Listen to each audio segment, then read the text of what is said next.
Welcome to Sleeping with Sarah. I'm Sarah Albritton, a narcoleptic comedian, and this is a podcast where I get people into my bed and we talk about sleep, comedy, relationships, and more.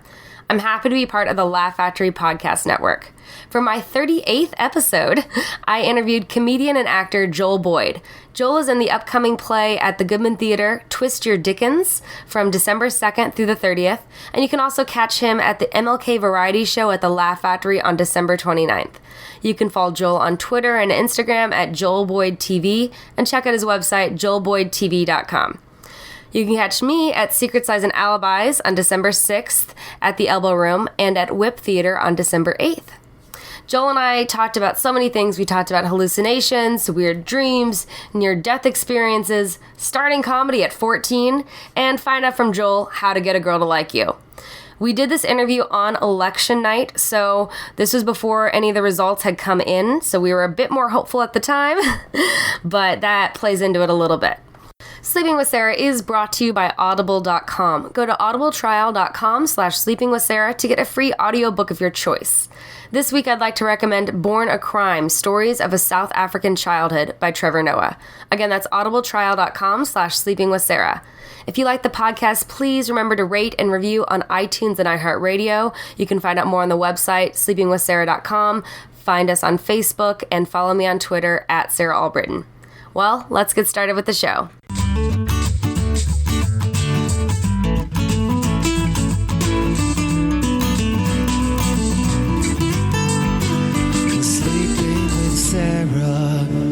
Welcome to Sleeping with Sarah. I'm Sarah Albritton, and I'm here with my guest, Joel Boyd. What up? How'd you sleep last night, Joel? Last night? Oh my god, it was horrible. It was really bad. Well, because the election was this morning. Yeah. And I took NyQuil, so I had a really weird-ass dream. Do you usually take NyQuil to help you fall asleep? Or No, I was kind of sick. So, I had a, sore throat. But have you ever taken NyQuil and, had really weird dreams? Is that not normal? I feel like I always have weird dreams on NyQuil. I always have weird dreams normally, so I naturally hallucinate normally. That's a normal thing for me to do. What?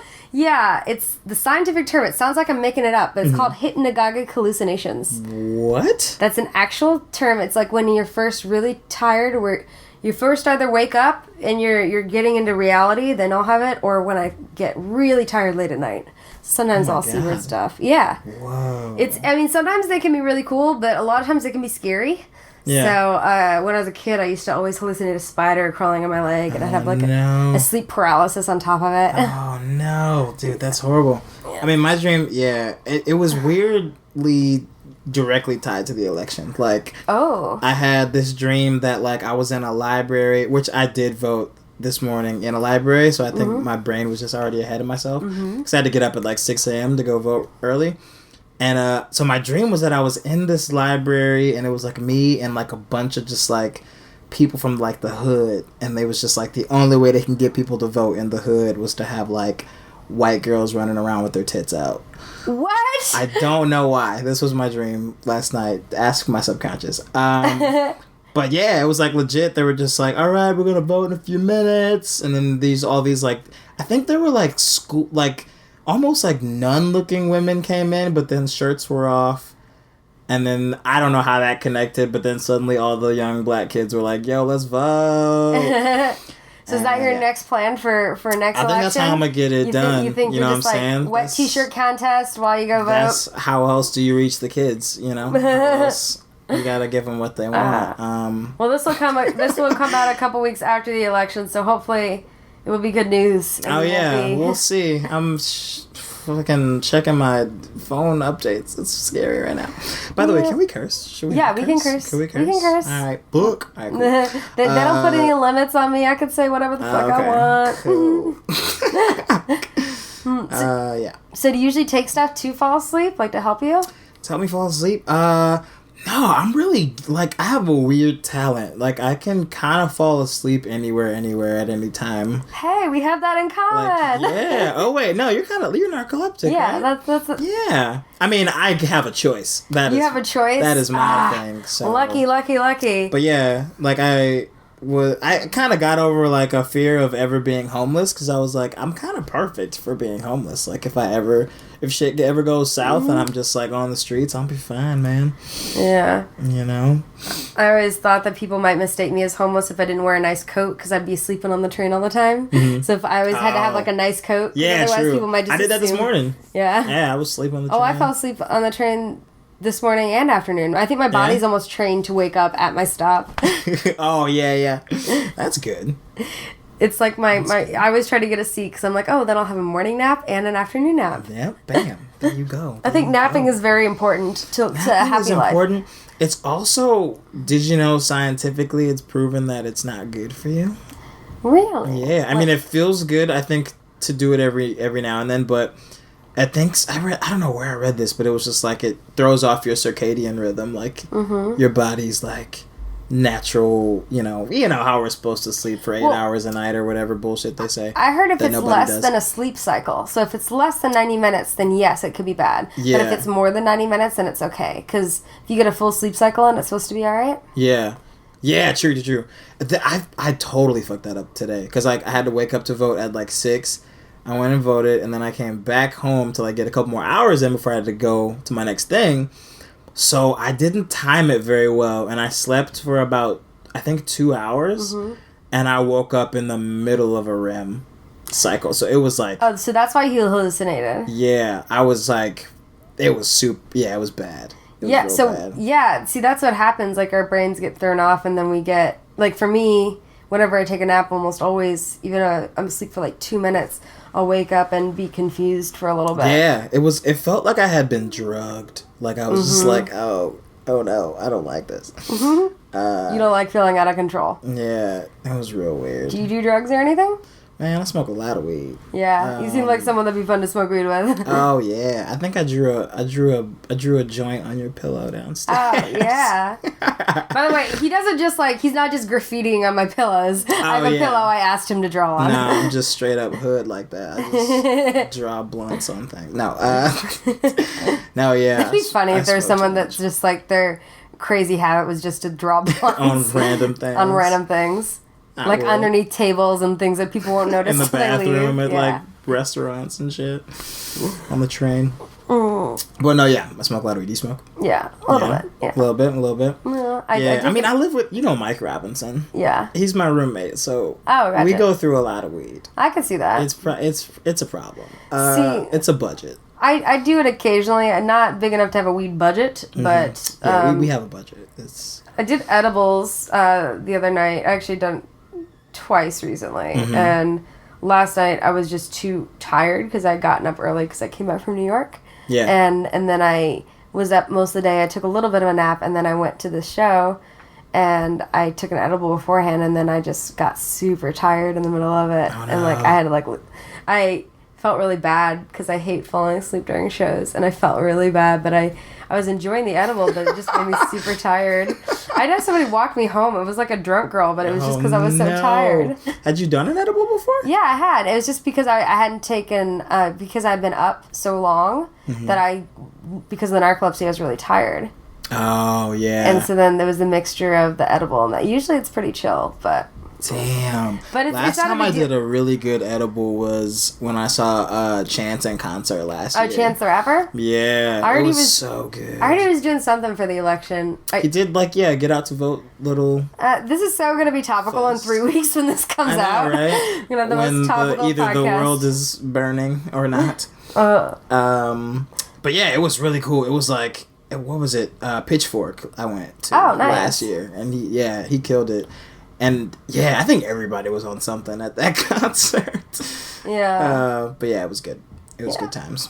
Yeah, I always think of that because I keep seeing that commercial, that Kit Kat commercial he's in. Oh yeah. Where he's singing to himself. Chance the Rapper. Yeah. Oh yeah, I guess that's over too. This is so not topical at all. Why? Halloween's gone. That was a Halloween commercial. Oh my god. So no one gives a fuck about what we talk about. So anyway, let's talk about things that'll be on the holidays are upon us. Where are you from originally? I was born in Miami. Oh, okay. Yeah, and then I don't remember that really though because I moved to Milwaukee when I was like a 1 or 2. Oh, gotcha. And then I came to Chicago for college. So were you doing comedy then? Yeah. Or acting. Did you go to school for acting? Or? Yeah, I mean, I did. I think my mom just like knew I was a like weird kid and just like an artist, so she put me in the arts middle school. Oh, that's great. So then I started doing theater when I was like 10, 11, and then improv when I was 12, and then stand up I started when I was 14. So stand when you were 14. Mm-hmm. That's pretty young. Yeah. So how do you get gigs at 14, therapy. And how did you actually find places to perform? So there was nothing in Milwaukee. So I had to basically I did comedy sports in high school, and there was a First Stage Children's Theater. It was a place where kids did improv, and I took a bunch of acting classes and stuff like that. So I had a lot of friends that I did theater with and improv. So we basically started putting on our own shows downtown at this church that the back of the church was a theater. It was like a 100-seat theater. Shout out to In Tandem, what up? Mm-hmm. So we would put on shows there every month by the time I was 15. So we were doing monthly shows and inviting people from the city and people from our high schools and stuff. So we started packing them out. It was pretty cool. How much time were you doing? My first show there, I think I did 20. Your first time doing stand-up ever? Well, my first time doing stand-up ever, literally, that was when I was 14. I did 5 minutes at my family reunion in South Carolina, I think, or maybe it was North Carolina. I remember one of the Carolinas, and and it was weird. It was Do you remember your first time? Yeah.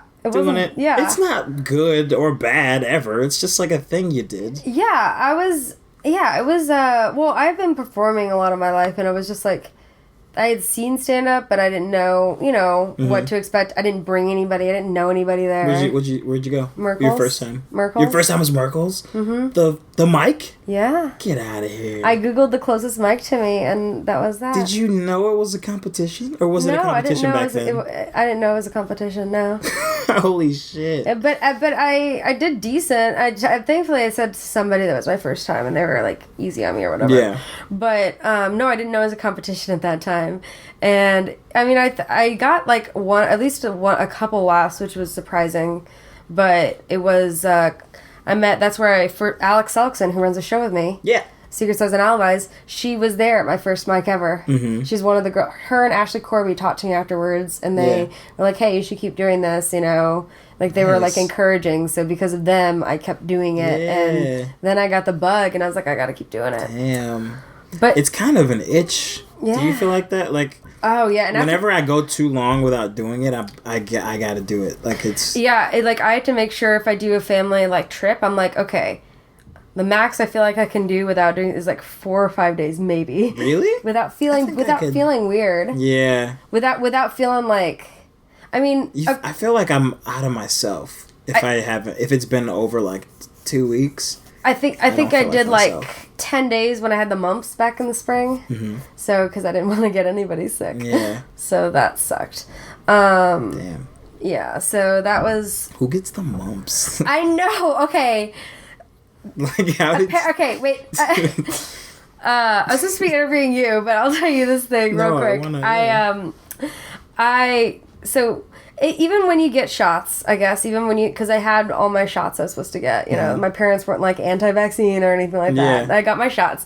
And apparently, even after 20 years or whatever, you have a 10 to 15% chance that if exposed to it, you could still get it. Wow. And I happened to be one of those 10 to 15%, and there was a little bit of an outbreak this last spring. Oh. And so what happened was one of my good friends, Amanda, who also used to run the show with me, she, her jaw was hurting really bad. And I was like, oh, that's weird. So she went to the dentist and tried to figure out what was up. Mm-hmm. And then 3 days later, my jaw started to hurt. Oh. And so then I Googled contagious jaw disease and mumps came up. And then I went to get tested. That's so mumps. I've never known anyone. Only 2,000 people get it a year. It's rarer than narcolepsy, I think. Holy shit.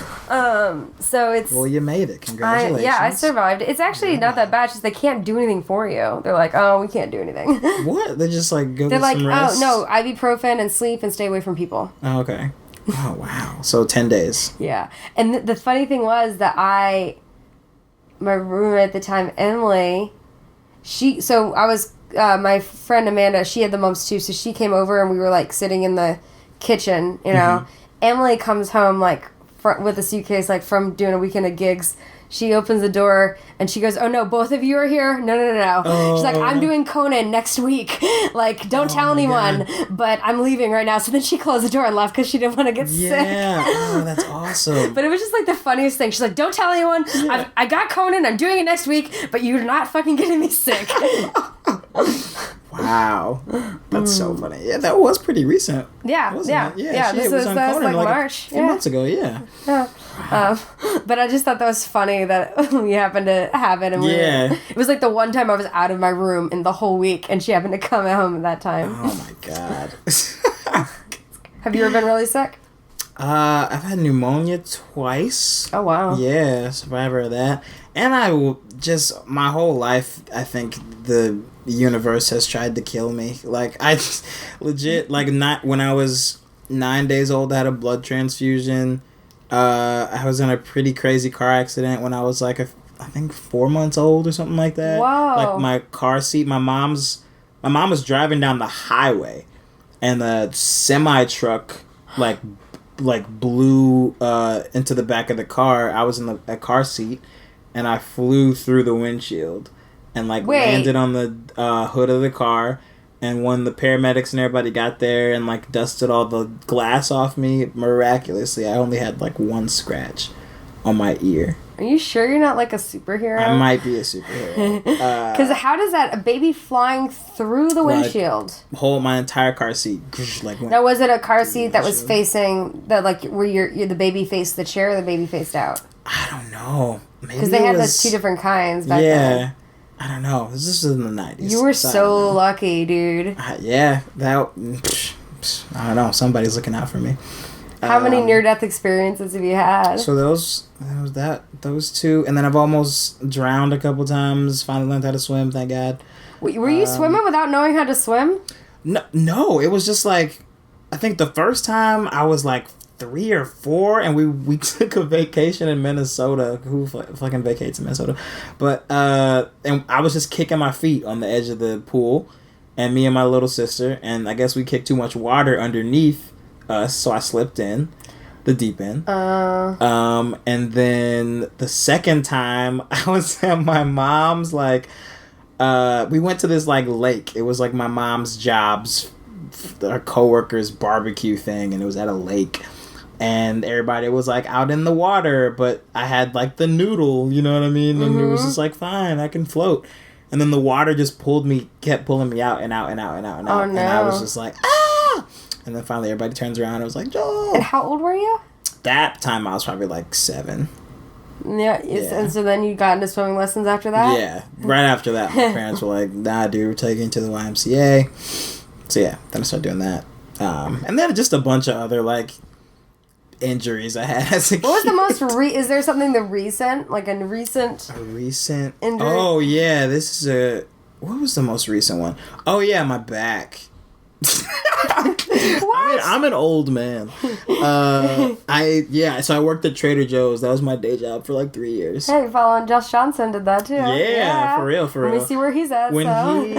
Funny enough, when he moved here, we both like had a little bit of a standoff because we were like, damn, small, skinny, nerdy black dude that works at Trader Joe's and does comedy. I don't like you. But then I fell in love with the dude. He's so nice. Yeah, I mean, he's super cool. Me and him are the same manager now.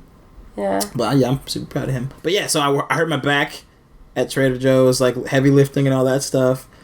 This is probably a more interesting story. I had testicular torsion surgery. Oh, is that wait, hold on. 2013. Is that when like the balls end up getting twisted? Yep. So I had. What's funny is that was a literal miracle because was it a sexual situation? No, like... And you're like, no, you think that you would... I wish. I was in college. Funny enough, I wasn't getting none in college. But, after college, yeah. But anyway, You were a virgin until college? No, I wasn't a virgin. But I just wasn't getting any on the regular. But, I slept wrong, I guess, or something. And basically internally my balls twisted on themselves. Ooh. And what's funny, why I say it was a miracle, was because the day that it happened to me, like I cooked myself breakfast. So I literally made like French toast. I was like, oh, I got the day off. It was like a Sunday or something. And it was like, oh, funny enough, it was the day after St. Patrick's Day that year. So I made myself breakfast, and it was like I used expired eggs. And I didn't know that. I didn't check the dates or whatever. So I start like my stomach's hurting and like my groin hurts. And I was just like, this is the worst food poisoning I've ever had. I gotta go to the hospital. And when I got to the hospital, funny enough, everybody thought I was like college kid hangover type of puking. Mm-hmm. And I was like, no, I didn't even drink at the time. I was like 20. I was like a super nerd. You didn't even drink? I didn't even drink. I didn't like drinking. But yeah, so everybody was just like, thought I was drunk, and they just thought I had alcohol poisoning, and I had to be like, no, it's food poisoning. I had bad eggs. And then I asked one of the nurses, I was like, hey, I have a like huge pain in my like groin area. Is that usually a part of food poisoning? And she was like, no, that's a totally another thing. You got to get that checked out. And then they took me to ultrasound and found out I needed to have like testicular torsion surgery like ASAP, or I was going to lose a nut. like a nut or both? Like a nut. Like I would have had one ball.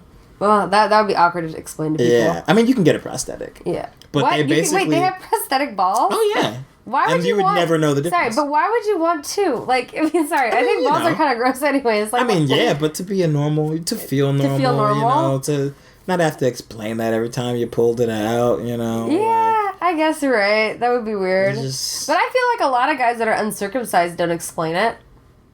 True. I mean, that's a little different. Yeah. That's a little... I guess. The statistics are a little more normal. But so I told them, once I found out I had to have the surgery, they were like, you're so lucky you caught this. And that was because it was the day I had the food poisoning, and they were like, if you had come in even like a couple hours later, you definitely would have lost the ball. Like, you have like an 8-hour... Anybody out there who's listening, yeah, I was gonna say, this is like a PSA right now to keep your nuts from Joe Boy. Swear to God. Like, there's like an 8 to 12 hour window to where you have testicular torsion, to where if your ball loses enough blood, like it had twisted on itself to where I didn't have blood pumping to that testicle. So if you lose that blood, you can't revive it after like 8 to 12 hours. So like, I caught it, and they were like, yo, if you want this surgery, we gotta go now. And I was like, yeah, save my nutsack.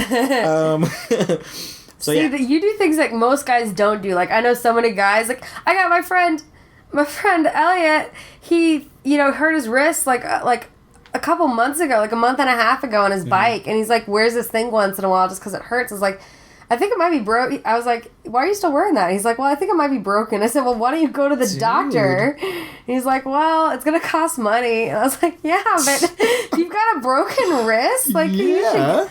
I just feel like a lot of guys don't check that stuff out, but you're lucky that... I mean, I was, like, puking my nuts out anyway, so I needed to go to the hospital. Yeah. But, anyway... So earlier you were talking about how you and a group of people in high school started doing comedy when, like, you'd rent out theaters or something? Yeah, because there was nowhere else to do stand-up as a teen in Milwaukee, so we started renting out this theater. Yeah, it was pretty cool. Like, was there another comedian you're trying to be like? I mean, when I first started, I want to know who you studied too when you first started out, but when I first started, I really studied, like, Eddie Murphy Raw and like Louis C.K. specials prior a lot early. I loved Dave Chappelle. I think a lot of the people who I studied when I first started out were like people that my family was already fans of. Like my dad was a big like Eddie Murphy fan, and my brother was a big your parents all like comedy, Dave Chappelle and they brought that on. Yeah, that's great. So. Yeah, that was like, who did you study when you first started out? Well, so it's an interesting thing because I never thought I was going to be a stand-up. It wasn't something I had thought about. And I had watched like some things like when I was young. I've said this before on my podcast, but I was inspired by John Leguizamo's one-man shows. Oh, yeah. On HBO and Showtime. Yeah. Because we had HBO and Showtime, but Those are so dirty. Them. I'd record. Yeah, well, the thing is, my parents would let me watch what I wanted to watch. You know, they were very strict. So sometimes I would just take a tape and hit record when they weren't home and like just record something on Showtime or HBO on the main TV and then bring it up to my room. Very and smart. So I had caught two of John. It was a Sexaholic and Freak, two of his one-man shows. And because they had a mix of comedy and drama and seriousness, it was like a really cool. That's cool. And that was something that early on. And I always liked like Robin Williams, but really my big kind of school of stand-up, this is still a little bit before I started. I used to work when I was still in school, because I went to school in DeKalb. I used to work at Lakeshore. Oh, no way. Yeah. Super cool. So that's how I started doing photo stuff, because I started taking pictures of the performers there, and I got to see people early on. You know, Kristen Shaw before she was really big. I got to see when Robin Williams dropped in. Wow. Aziz, Reggie Watts, like, you know, like all these people that were like growing talents. The Sklar brothers. This is before a lot of them had like, you know, big credits, and it was just really cool to see that. And all that. So I watched a lot of that, but I would be seeing it all the time in all different kinds. So I wasn't trying to copy anyone in particular. Like a lot of people start out.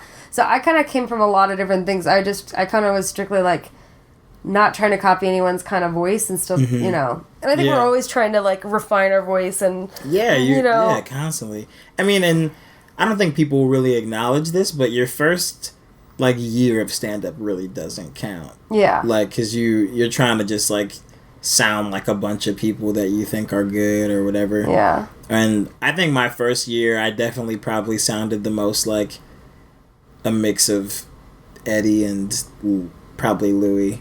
Yeah. And Pryor. I was probably just like... When you were a kid, were you trying to switch? Were you trying to swear left and right just to be funny? I knew I could. I mean, I come from a very like religious family. So, like, a lot of my material was even, like, stories about church and, like, my family, you know, they were very supportive. They wanted me to chase after, you know, my dreams and stuff. So, a lot of my material, they would even, like, make me do in, like, church services or, like, not, like, morning services, but, like, any, like, night services. My mom would just, like, have me do 5 minutes of, like, church stories. So, wait, your parents had a church? Yeah, my mom was a pastor. My dad was a pastor. They're both pastors of the same church. We were PKs. Was it a singing church? Yeah, there's a choir, and I played drums. Like, I used to play trumpet. So it was like one of those like high energetic, like singing all the time churches? Kinda, yeah. I mean, if you've never been to like a black church where they just catch the Holy Ghost at various points. Yeah. Like, there's no real schedule to when the Holy Ghost shows energy, up. Yeah, it's just like, y'all feeling it? We feeling it? Okay, let's do it. Like, just like, yes, right now. So, yeah. That was kind of how I feel like I learned how to gauge a crowd. Like, because my mom and my dad, when they would preach, like, they would literally be, like, connecting with people. Like, my mom would kind of walk up and down, like, the pulpit area, and sort of like she would stop and like talk to people and just like, you know, use examples of like, so even in my stand-up I feel like I get that from my parents when like, that's because they still perform, they connect. The thing is that they're trying to connect with people, and I think really good stand-ups also try to make that connection with people and say something deeper. You know, even though it's through comedy, you're almost having your own little sermon, right? Your comedy sermon. A little bit. And like, and my parents, I think the way my parents would write, like I would see my mom write her sermons like weekly, and she would have like an outline, and she would like do her research in the Bible and all this stuff. But whenever she felt like improvising or going off script, she just would. And I think that's kind of how I do my shtick now too. Yeah, you're very loose. Well, you also did improv and sketch for a while, for a long time. And that's where I started. I was back when I was working at Lakeshore, I was doing sketch and improv then. So I just had. So you started in sketch, or you started in improv? Started improv. Did IO. Was still in school. I was going every weekend on my day. Any day we didn't have rehearsal, which was like Sunday. Yeah. So I would take Sunday classes. So I finished IO while I was still in school. I would just drive up because it was like an hour and a half. Damn. So like an hour. Yeah. And then I did Second City Conservatory right after that. And I was like, at the time, you know, I moved here. I'd already gone through like the big programs, but I, you know, continued to like be part of groups and perform and do as much as I could, and that was fun.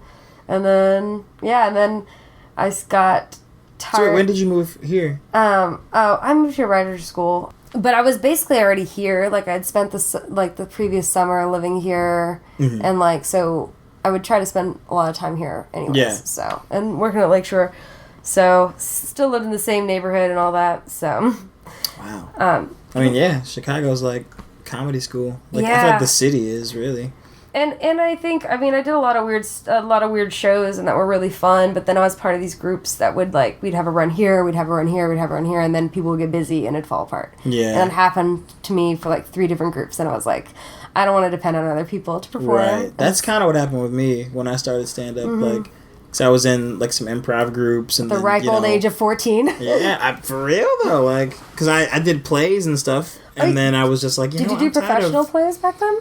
Mm-hmm. Yeah. Yeah, First Stage Children's Theater, shout out, Milwaukee. Yeah. But yeah, that's when my mom put me in that arts middle school, and our theater teacher was like, I think she just saw something in me. She was just like, oh, you're going to be an actor. She was like, I'm going to help you get in plays and stuff. So I was like, okay, cool.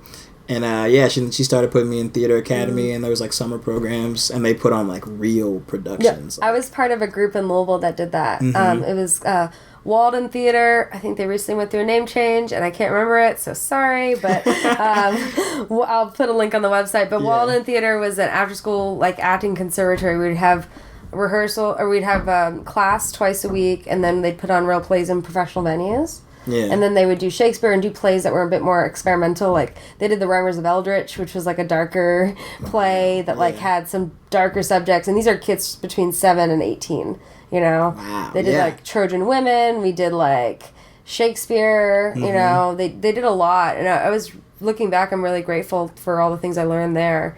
But it was similar. And I was part of I did a professional play when I was 10 because I was so small for my age. I played a 5-year-old. No way! Oh my god! And then I got to miss because it was a Christmas play. I got to miss every other day of school because they had day shows, like for like a whole month. Yeah, I did. Yeah, I did the same thing. It was pretty cool. My whole school thought I was like a celebrity or whatever. It was just a cool thing. I was like, this is dope. I should just do this all the time and miss class. It's awesome. Yeah, I'd much rather make up so much work. I hated it.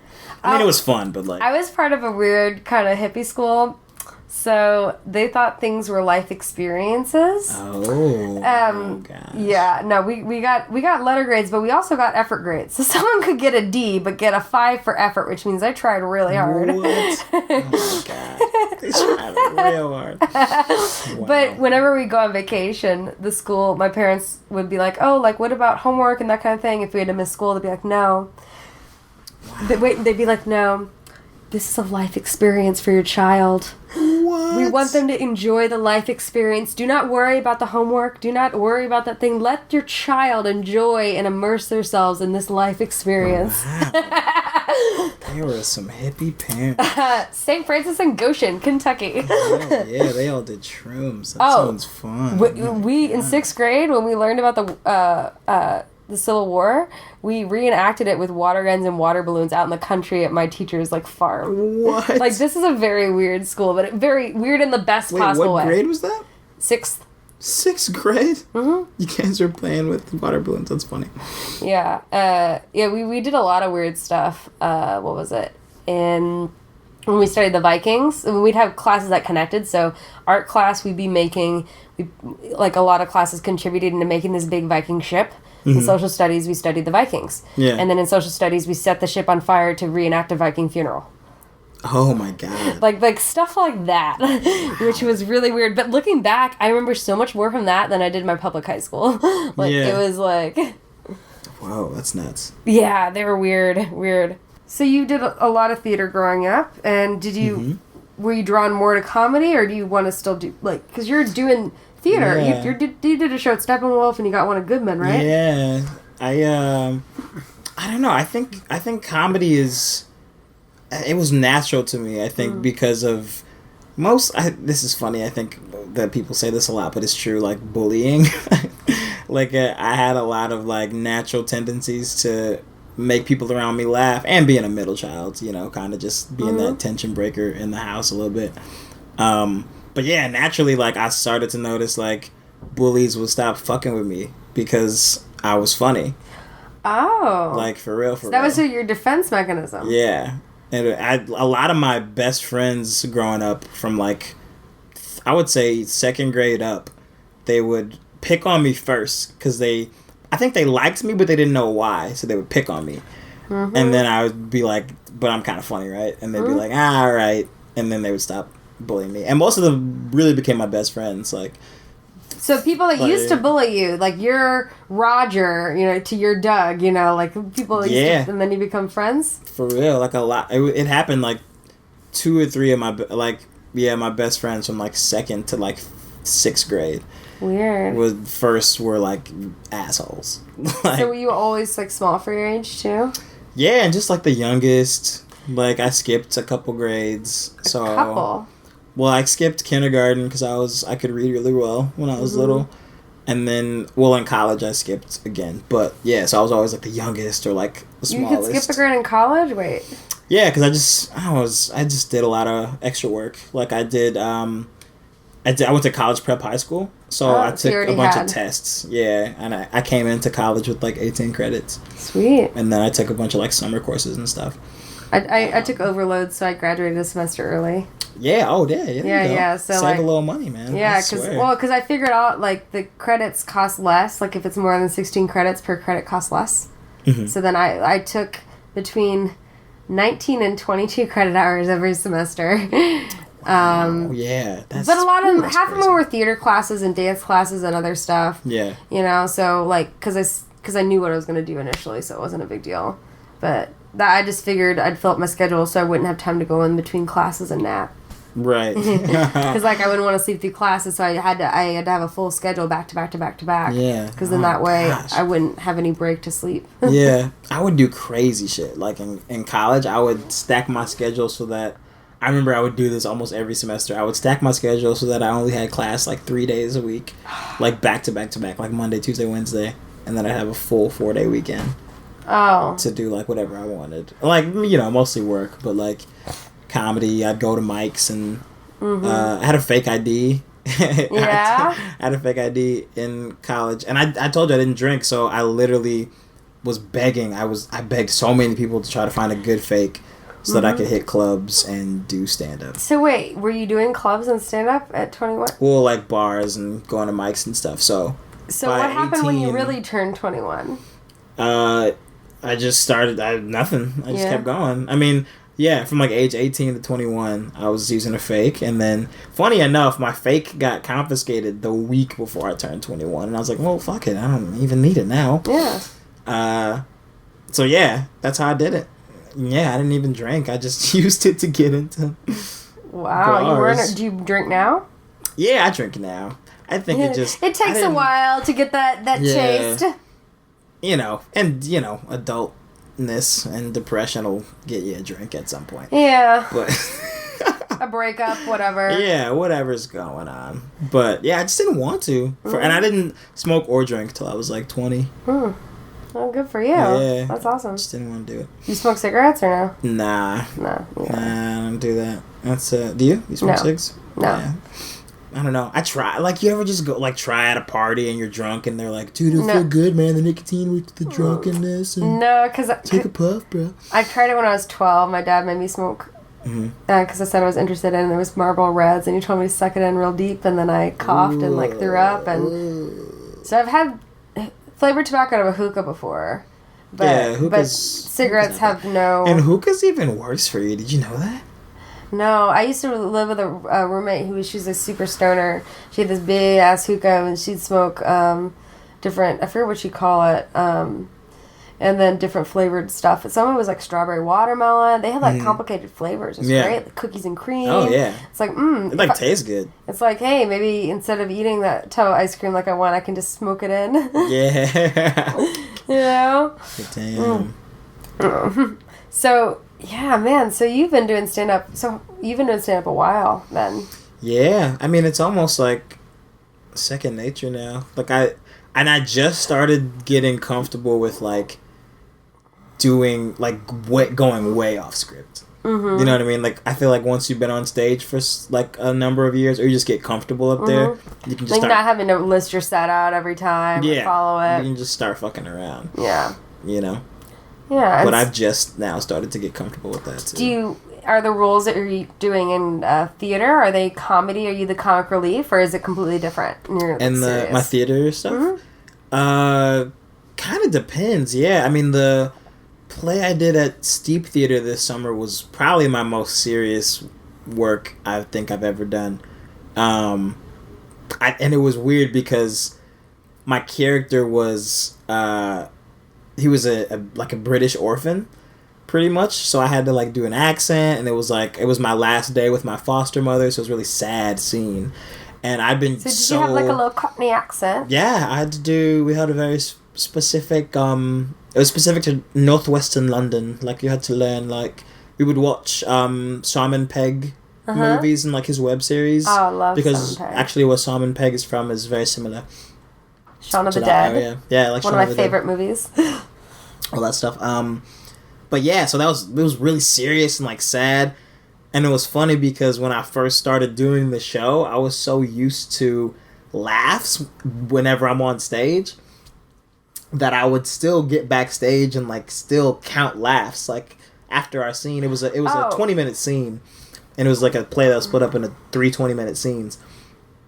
So I would still like be like, fuck, man, I don't know if the crowd liked it. Like, we only got 3 laughs. Like, shit. It's so different for theater, though, because they may be crying or on the edge of their seat or just, like, feeling so much yeah, we definitely got tears. Yeah. It was such a sad scene. But there were funny parts, but... You're like, would you, overall, you probably want more laughs than tears, right? Yeah. I mean, me as a person, yeah. I think once...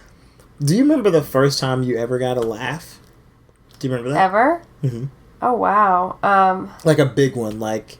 I mean, in stand-up or overall? Or in life, maybe. Like, the first time where you realize, like, oh, shit, I want to get that again, or I need that, you know? I'm trying to remember when, because I was always in serious roles in theater most of the time. Oh, yeah, I do. Remember? Yeah, I was in high school. We were working on our monologues for auditions for theater schools. Mm-hmm. And I was at my theater program thing, and there was this monologue that I tried, and it was a comedic monologue, and I can't remember what play it's from. I want to say Digging for Fire by Declan Hughes. I could be right. Anyways, there's this character, and she's basically talking about how she's like in a cafe, and she like yells at the guy. She's like, and he's like being such a prick to her, like she's a waitress or something. And then she's like, "Why don't you just suck my dick?" You know. and that was like part of the thing, and that got like a big laugh. And I didn't know if it was because of the, you know, right, but it was a character, and like that was cool. Yeah. And then, but you didn't feel like I need to do this. Well, that was different because I was doing theater, so I was like, oh, but looking back, the way I would do that monologue was very stand-up-y, if that makes sense. Yeah. So, because it was her recalling a story and, like, kind of acting it out. Mm-hmm. And, like, looking back, I was like, huh. Because there was a teacher that, like, pushed me. She's like, hey, you need to do this monologue. And I was like, okay. You know, like, I'll do it. I don't think this is my voice. And then it's so funny that now I'm doing stand-up. Yeah. But in terms of the, like...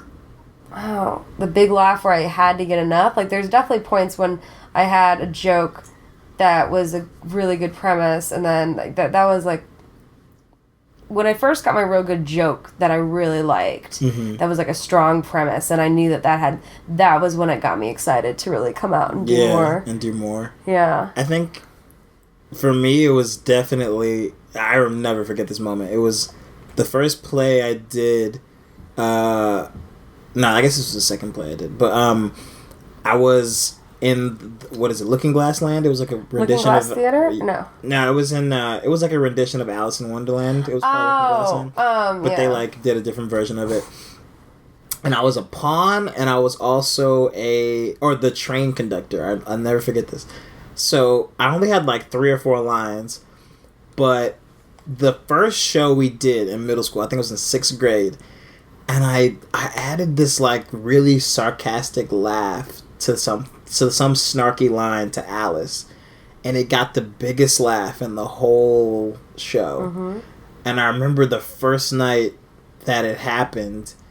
The laugh wasn't even in the script. It was just like instinct, and I did it, and everyone was like, ah, and I looked out at the crowd, and I was like, oh shit, like it felt like a calling or like the beginning of something. Like I don't think I knew at that point that I wanted to be a comedian, but I definitely knew like that was power. Like there was something in that, the ability to make that entire room feel like that. Yeah. So like I literally changed, I don't know, I feel like I changed people's day. You know what I mean? Like the fact that they were there and could have that emotion, that I was just like, holy shit. Like, and then I didn't start doing stand-up for like 4 years after that, but I'll never forget that moment of just being like, holy shit, like what was that? Like I gotta do that again. And then I think I just started trying to be funny. That's good. In like social situations, or like, you know, to girls even, or... Did that work? No. No. I hear like a lot of comedians start getting into it because they want to date, you know, like... or you know what? You want to know the truth? Women don't fuck with funny dudes until they're like... Like, I will be honest with you. Like, women did not fuck with me until I was like 21. Mm-hmm. Because in general, I don't know if this may sound like obviously a big generalization, but in my own experience, women really enjoy a funny guy as like a friend. Like I got not like complaining about being friend zoned, whatever the fuck. I was a nerd, but I am a nerd. But it's a very interesting thing that happens when a female realizes that a guy she's attracted to is funny. She'll like friend zone him. Like, it happened to me so many times, like, in a row. I was just, like, a lot of girls, like, gay best friend that wasn't gay. Because they liked having me around. They liked that I was funny. And they knew you would never make the move. Probably. See, the thing is, looking back, and I feel like an asshole, but I feel like in college there was definitely different guys I was friends with, and I wasn't really thinking about them in any other way. They were fun to hang out with. Yeah. I didn't know I was like... And they probably liked you. Oh, yeah, I'm sure they did. Looking back, at knowing my experience, I was like, oh, he was just too shy to make a move, and that's what that was. Yeah. And I was like, oh, that's too bad, you know? Because some of those guys, like, I look back, I was like, yeah, I probably would have made out with him, you know? Yeah. But, you know. But we, you know, I don't know. Guys are very, you know, cautious. And men and women mature differently at different times. So I think now that I'm older, I can kind of like, I have a little bit more confidence to be like, yeah, I'm funny, but I also like you. Like, and I'm going to make a move right now. But back then, I didn't have that, like... Because you didn't even know what moves to make. Or right. What and, like, my older brother was, like 9 years older than me, and, like... So I didn't really talk to him about girls, like, stuff like that. Like, he was just like, there wasn't a real connection there. So I was just guessing, like, whenever I was talking to him. Google stuff? You just kind of guessed? I mean, this is really embarrassing. I've never told anyone this, but fuck it. I think when I realized this girl I really, really liked, and I really, really wanted to have her as a girlfriend, I Googled how to get a girl to like you. And I went to WikiHow. And it was like a list of like 9 to 12 things you could do, and it was all really actually good. Probably should I still do. Hey, WikiLeaks! I feel like we're doing a lot of shout outs this time. Any middle school kids listen out there, hit that WikiHow link up. Get you a date for prom. You know what I'm saying? Or the dance or whatever. I feel like people are still figuring out how to even show. Even now with technology, I think it just makes it harder. Oh, it's so different now. I don't know what kids are fucking doing. People are so lazy now. It's like, oh, they just swipe and text and all that. Like, and there's that. This is really messed up, but I feel like this is because of the internet. Like, we have this almost... We take people for granted because there's so many options now. Like, you could literally break up with somebody and be like, yo, I can get a Tinder tomorrow and have a new bae or a new boo. Like... The options are endless now. But the problem is, just because there's a lot of options doesn't mean you didn't have the best thing on the menu already. True, but what's stopping you in the back of your head to be like, there still might be somebody better out there? Yeah, I know. It's hard. I mean, like, I'm not in a relationship right now, so, like, I feel you on that. Yeah, like, not me either. For me, it's like, I don't know. Like, there's some people I like. I'm like, oh, maybe I could see a thing. But I was like, as long as that thing was, hey, like, if we are out of town, we can do whatever we want, you know? Or something like that. Like, for me, it's like, But you also don't... you know what's messed up also about that is you probably don't even know it was the right thing, or that you two probably, or the chemistry or whatever, that you two actually fit well together until you've been out of it for like a month. Yeah. Like every girl I've been in love with and then it somehow broke off, it takes me like 3 to 4 weeks to be like, oh shit. Because you like replay the relationship in your head, and you actually see the good for the good and the bad for the bad, and you're not still like in it. Yeah. Have the hormonal, connection to it, so you can actually like replay it in your head. And to me, I feel like it takes that to be like, and that's fucked up because you don't know until you're out of it. But that's what always happens, like with girls and guys relationships. Like, because that was me and I had a long relationship with my ex, and whenever we were on a break, it'd take like a month for he'd apologize and try to get me back. Like it would almost be 3 to 4 weeks. Like exactly. And I don't know what that is. Maybe it's a guy thing. It goes down. But it's it's a weird thing. I think it's hard, especially with what the fields we're in terms of people and relationships and. I don't know, man. How people date comics. We're so self-centered. We're so self-centered, but it's because we have to do this shit. You know because what I mean? There's some thing in our brain that's saying, hey, we need to get laughs. We need to go put ourselves out there. We need to go sit at open mics and do whatever, We have to do it. It's, because nobody would do this if they didn't have to. Right. And some people, like, that's what's hard about being in this industry, too, is, like, I've dated people in the industry. I've dated actresses. I've dated, improvisers. You date, and people that are outside. It's, like, pros and cons to both, because if you date somebody in the industry, then they totally get you, but they're also like super hard to schedule with because they're also a 24-hour creative person too. But if you date somebody that's not in the industry, then it's like they may not understand you, and they're like, why are you going all the time? Why are you doing shows? Why don't you come love me? Why don't we watch Game of Thrones? Why don't we just like hang out? Baby, I have to do this. So I don't know.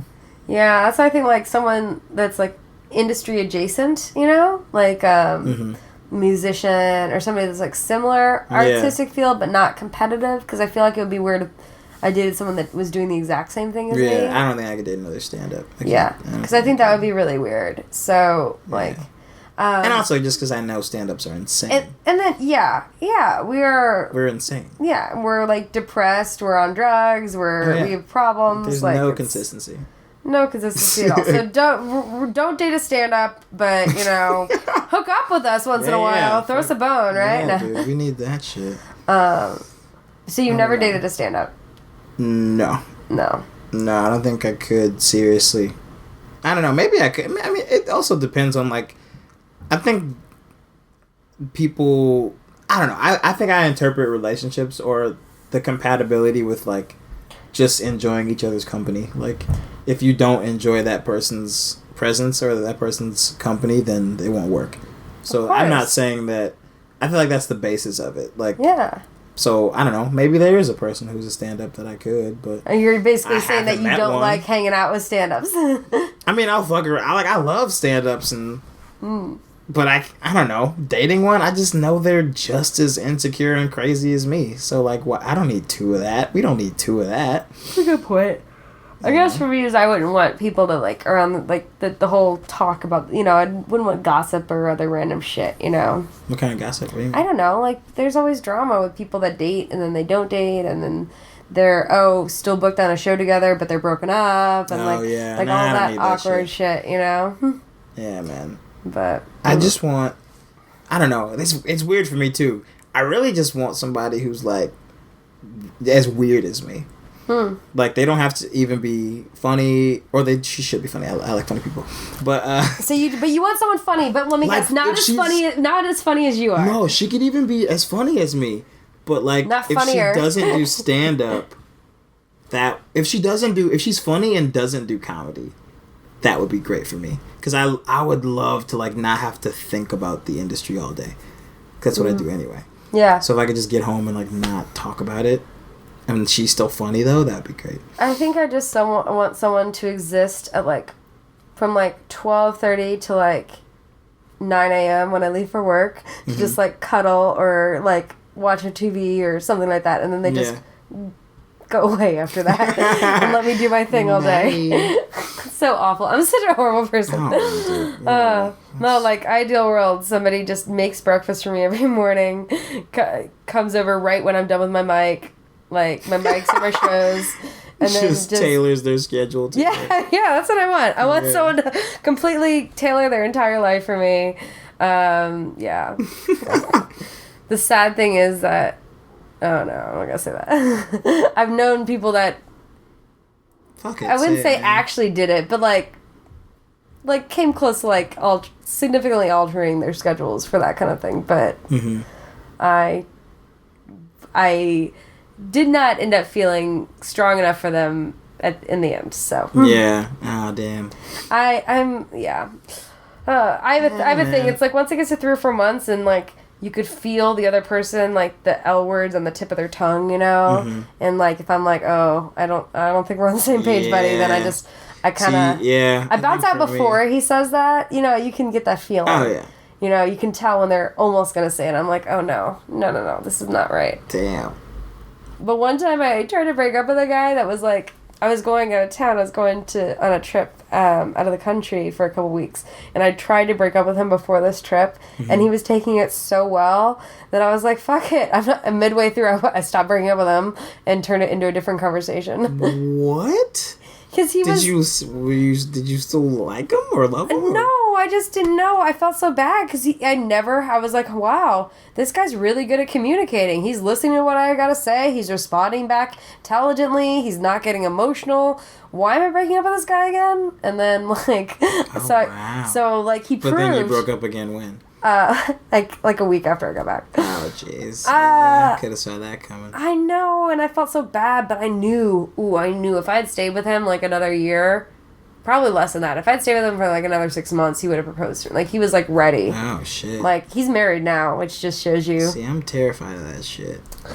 I don't know. And I'm 20. You're young. You're young. But dude. I'm a little afraid of it too, but I think I'm mostly afraid of living up. See, my parents, they're still together, and they have, like, real, genuine love. And I've been brought up watching that, and I know what that is. Yeah. And I had a relationship where we loved each other. We weren't compatible in the end, but we were together for a long time, and we had real love. Yeah. And I don't think I can settle for anything lower than that. Oh, yeah. So it's like now that I've experienced that and that I've grown up seeing what that really is, and that's not easy to find. So, like, part of me is, like, just afraid I'm not going to find that. You know? Yeah. At that level. Like, my parents have been together for what? Like, 30... Like, married over 30 years, you know? Together, like... Wow. You know? And so they like... It's my dad's second marriage, but they, like, really love each other. And so it's, like, a weird thing when you see that. And it's like, oh... Well, I can't just marry someone I kind of like. You know? You know? Yeah, man. I don't know. I don't even know, like... I still think the idea of... like, even marriage is changing in our society, too. Like, well, whether people... Because it's still, like, 50-50 now, and it's do people even have to get married? You know what I mean? Like, you know Ricky Gervais? Him and his woman have been together for a long-ass time. And you know how their setup works? It's literally, they're super happy. They both... I think they both live in Hollywood or whatever. Maybe Britain. I don't fucking know. But they have their own houses. They each, like, go to each other's house all the time, but it's like you still have your own space, and they love each other. They don't even have kids. They just have, like, nieces and nephews, but they're so happy. Think about that. And they're not married. But the thing is also, not living together is weird. Yeah, but still... Yeah. Then you don't have to, like, be, like... But then that just smothered by this person. But that just makes me think that Ricky Gervais has like a really weird hobby or something that he didn't want to share his house with. Maybe. I'm just saying the spectrum is. Well, my whole thing about marriage is like, okay, so back in the day when marriage started, you know, like people were getting married at 11, 12, 13 because we were only living till 30, right? And the thing is, yeah, okay, marriage can last for the rest of your life if the rest of your life means 15 years. Like, that's not a problem, right? Yeah, you know? Yeah. Till death do us part. Okay, that's really 15 years. Yeah. And now when people get married, death do us part, oh, that's 80 fucking more years. True. You know? I mean, I think people are just starting to realize that monogamy is not the only way to be happy. Like, I have friends who are polygamous. I do too, and I think that that's the next thing that people are going to be. And I think the whole thing is, just because a relationship doesn't last till the end of time doesn't mean it was a successful relationship. Right. We don't look at jobs that way. We don't look at a job and we're not like, hey, oh yeah, you don't do that job anymore. You know, oh, Trader Joe's, you must not be good at Trader Joe's. That must have been a bad job. I love Trader Joe's. No, I'm just not there anymore. I loved working there. No, I'm just saying, but, I loved working there. That's the thing. That's an acceptable thing, but you can't say that about it. You could be like, yeah, you know, I love being in that relationship, because then people are like, well, then why'd you break up? You know, if you love the job so much, then why did you quit, you know? And I think people are slowly starting to realize that, too, is like, I've learned so much from each of my exes and, like, each of the, however long I've been with them. And you, like, pick up certain, like, you learn from their family and you kind of, you know, like, you pick up certain things, even life lessons from all your partners.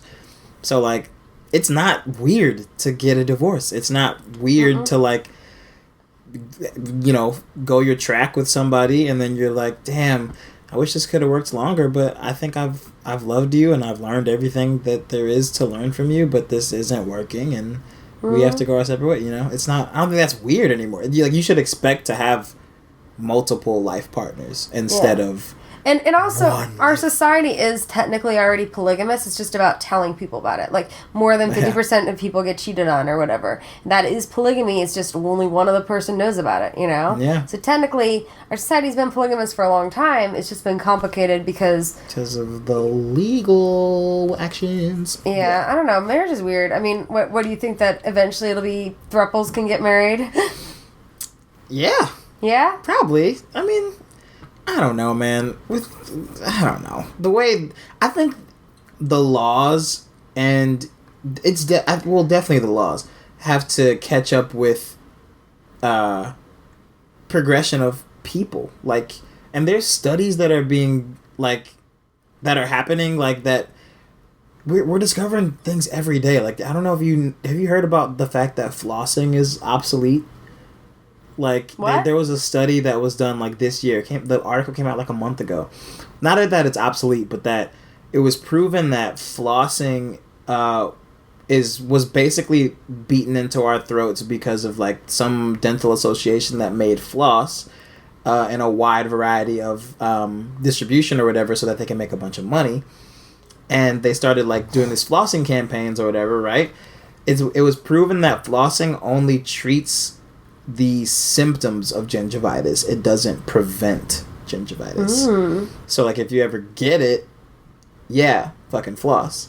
But, like, you don't have to every day to, like, not get gingivitis. So your dentist is wrong, everybody. Dentists are wrong. They fucking lying. That makes me think of a lot of things. Like, there's a study done in the 50s, right, where apparently a lot of corporations, like candy companies, like, there was a study done at Harvard or whatever, and about sugar versus fat and that kind of thing. And they basically tipped the scales so that it seemed like the fat was the worst thing. And so that's why our society's been like, oh, we want to go low fat, fat-free, that kind of thing. Yeah. And there's still a ton of sugar in all our stuff. Oh, there's sugar in everything. That's still changing, because I'm trying to do no processed sugar right now, which is really hard.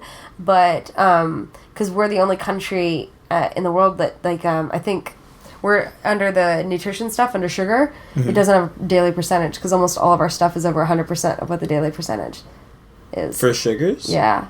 Like in Europe, it's oh, shit, you're right. It only has the grams. Yeah. It doesn't say the percentage, because, like, in Europe, I think it's, like, 25 grams of sugar a day is, like, the max. And, like, there's sodas that will have 40. Like 50? And I think 60. I think there's a new law. I think Michelle Obama was passing the new healthy laws, you know? And I think, like, in 2017 or 2018, we're going to have the percentage. And that's going to change a lot of things. Ooh, but like that kind of stuff, I don't know. Sorry, I've been on a kick of that stuff. Watch the documentary Fed Up. Like, that'll change your mind about sugar. Oh yeah. I mean, I've been literally avoiding Food Inc. because I know it'll change my life. But watching I haven't watched Food Inc. either, but I did watch Fed Up, and that, like, made me, because I have loved sugar. Like, I do have a little bit of addiction to sugar. Because I used to eat it to stay awake, too. I would eat stuff and even when I get a little tired, sometimes I'll do something so I can stay, it's a little... but it is so addicting. It's more addictive than cocaine. It's 5 times more addictive than cocaine. Sugar? Yeah. Wow. This is why Coca-Cola switched from actually having cocaine in their soda to sugar, because they realized sugar was more... God damn. I don't know if that's true, but that would be... I mean, I would... I said that, I have this kick, if I say something confidently enough, people will just believe it, and I don't have to... It's happened since the beginning of time, but... Yeah. Whoever first figured that out, though, that would have been awesome. They could just be saying anything they wanted, and everyone would believe them. Oh, that's probably what the first king was. Mm-hmm. Or the first tribe leader. So, yep, you know what? I speak to God. Yeah. What? This guy, he sounds like he knows what he's talking about. He sounds like he's serious. He means it. The invention of lying. See that movie? Yeah, Ricky Gervais. Circling back. He's back, guys. We talked about a lot of British things today. I know. We talked in British accents from it. Yeah. I just know British IP. I can't really do Cockney that well. Cockney always sound like, Eliza Doolittle. Yeah. like always super Cockney, I can't do it. I'm not even try. I can't remember how to do it. I just remember to do Ella. You don't pronounce the H's. Yeah. I don't. Well, they do in some words. Yeah, it's interesting when you learn how to do certain accents. Because we had a dialect coach for that. Yeah. Did you do? Did you do the phonetic alphabet and stuff? The IPA. Lots and because that's how I learned in college, and it's painstakingly long to do, but it's cool. And there was a audio book I had on my old iPod, or something like that had all the different you could listen, if I ever had to do an audition, I could just listen real quick to the Russian one. It would be an hour, repeated exercises, and then I could kind of get it. Oh man, yeah. Yeah, I wish I still had that. Damn it. Man, I still gotta leave the country.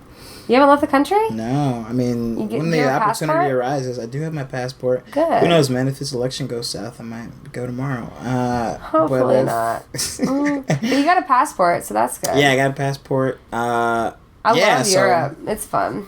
Yeah, I want to go. I think I would love to, I don't know. It's hard to think of a place where, they're cool with black people, but... Whoa, that's a truth right there. That's weird. I mean, I think I'd go to Toronto or I think Montreal most cities are cool, Yeah, I mean, London, in general, I think London would be alright. I'd probably still drive a cab or some shit, but I don't know. I think I'd maybe get some acting in the West End, Or maybe Paris. I don't know. I think that there's more black people around in Europe than you think. No, there is. I just, they're still at the bottom of every hierarchy of people. But I would love to just be somewhere where it would be I don't know, I could just cool out. I don't know. Maybe, I don't know, Jamaica. I don't know. Mm-hmm. I think... You just want to get a beach to get stoned on and hang out? Pretty much. I don't know. But I haven't been anywhere, so I'm judging based on just I will say stories. Theater and stuff is really cool in other places. Edinburgh Fringe Festival is dope. That's got a lot of weird people trying different things and all different types. I saw a burlesque singer when I was there. Ooh. Yeah, right? Yeah. She's singing while she's taking her clothes off, which is not an easy task. No. Yeah, because you got to be focused while you're doing that shit. You do. Yeah. Damn, that's talent. Yeah, she's really talented. But they had so much theater and everything. The whole vibe of the city was full of performance and creative energy. Mm-hmm. I dug that. Man. Well, that's dope. That kind of goes into traveling goes into a little bit of my final question. As we wind down the podcast, I always ask people what your... I know we talked about dreams earlier. Mm-hmm. What are your dreams for your future and your career and stuff? Career and stuff? Mm-hmm. Well, shout out to the MLKs of comedy. This sort of the group that I've formed over the last year. We're having an anniversary show this week. This will be irrelevant to you guys.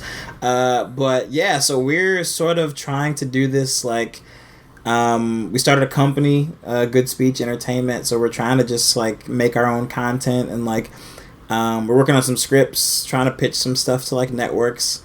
So yeah, I basically just I think I want to be the Kanye West of comedy in the way that he has produced and worked with so many people and just like helped produce some of the best albums and like has written and like featured on a lot of cool things. So I think I would produce as well. Yeah, I just want to be like an executive producer of a lot of cool projects that I think the world should see.